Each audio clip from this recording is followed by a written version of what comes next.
Hey, hey, hey, we're back for day 4 of our 14-day challenge. Your story, your life, where you discover that the story that you tell becomes the life that you live.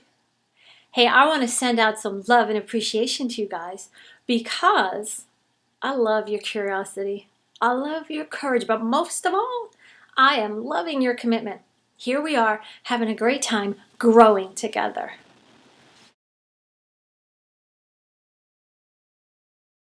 So, last night's homework? Interesting. I hope that you went with your first instinct about motivation because you're going to have a second shot at this later on in the program. You're going to have some more information about motivation, different perspective to add to your first instinct. Today, day 4, let's pull back and go for some broad perspective. Let's go back in time, way back in time, to the caveman. Caveman sitting around the campfire. He's sitting around the campfire with his caveman friends and his caveman wife and his caveman kids and probably his caveman dog. And what is he doing? Well, let's see. He doesn't have a laptop. He doesn't have a tablet. He doesn't have video games. He doesn't have apps. He doesn't have an iPhone. What's he doing? Oh, caveman's telling stories. He's telling stories that inform, instruct, and entertain. He's telling stories, for example, where's the good fishing and hunting?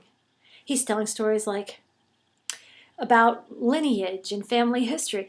And he's telling those funny stories about the one caveman who got this close to being eaten by a saber-toothed tiger, and everybody's going to tell a story, and this poor guy is going to be humiliated for decades. Why? To entertain. This is story. Instruct, inform, entertain.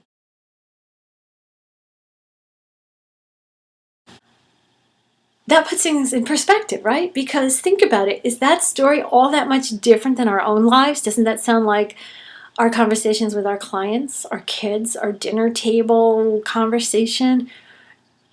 Story is in our DNA. It goes way back. Tonight's homework, look at the stories you're telling.